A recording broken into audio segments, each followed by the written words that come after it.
In our next lesson review from our class discussion, let's review talking about color correction.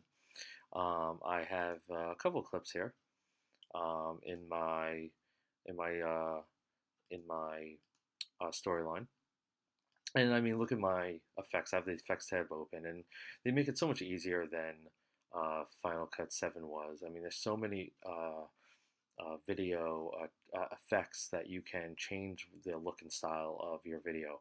So if I wanted a black and white image, I used to have to go into my saturation and manually change it to black and white, where here, if I wanted the middle clip to turn black and white, I would just take this clip, drag it on my video, and it would go into black and white. Now I did some color correction to that clip, so let's drag this. If I want the last clip in black and white, I just change that clip to black and white, and voila, it's in black and white just by dragging and dropping it. So I'm just going to Command Z and undo that. So it shows that how you don't need to, Final Cut 10 makes it a little bit easier with all the specific elements that you can to change your video color itself. So I'm actually going to delete these clips I have on the timeline. I want to start with some brand new clips that I haven't used because I color corrected some of these previously. I'm just going to drag 3 more down. Just take any 3. And once I have that, I'm going to start with the last clip. Let's start with that one. And notice on that clip, anytime you're working with color tube, before we keep going, you want to make sure your indicator's on the actual clip.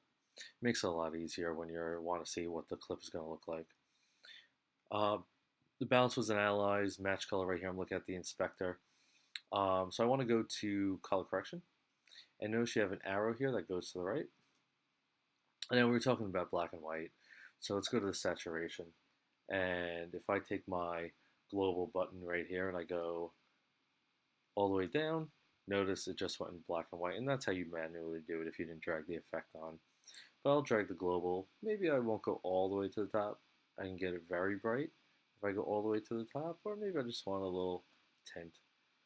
The first globe right here in your saturation, that is your shadows. So I can move that around if I want. Maybe I'll go lower to give it a little tint. My middle ones, obviously the midtones, lower that a little bit. And I get the highlights that I can raise or lower. Maybe I want to raise it up to give it a little bit more color than the background that I darkened. All right? So that's your basic color correction in saturation. Let's take the middle clip. Let's go back to color. And let's take again the first one's your global.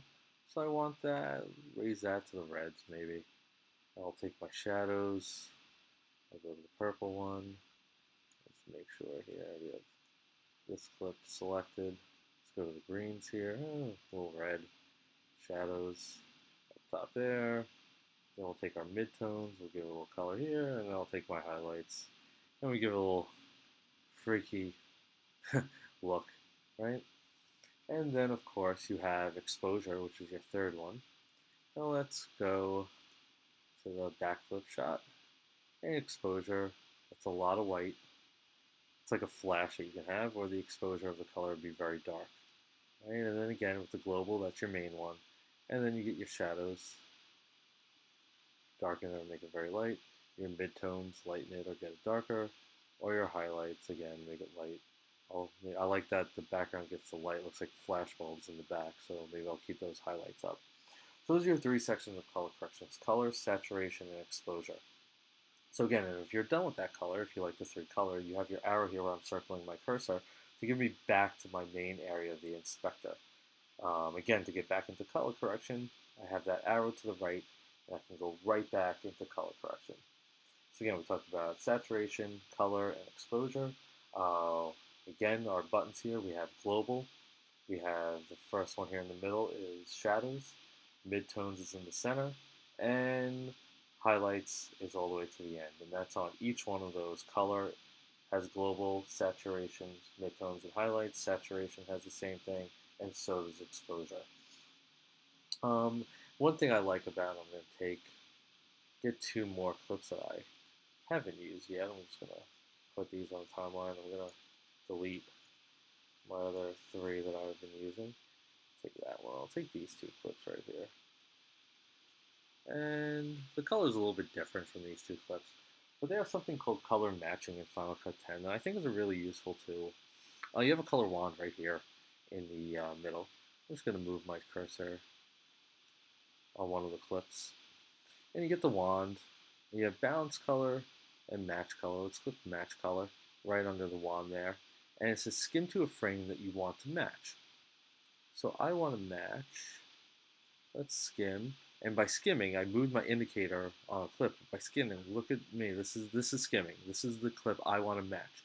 So I want to match this video to what I have. So this is the color that I want. So I want to skim into the video that I want to match now. And I want to match that color. So I'm going to select, and this color is pretty consistent with that, so I can pretty much skim to anywhere on here. So I'll skim or click right here, click it, and if I want to apply match, I click apply, and the color from both clips, as close as it can be, will match each other. All right, it won't be perfect, and there has to be a considerable difference. Those two clips were hard because they were pretty close in color. But that's how you would do it. If you have two very distinct different clips, you want to match those colors to each other. Again, you hit the wand, match color, and then you skim to a frame that you want to match. Select it, and then obviously the indicator has to be on another clip. So I'll do this one. I want to match that one. Apply match. And notice the color. You can see here how the color changed to match the other clip in the timeline. And those are basic color correction tools for the first time that you would do them.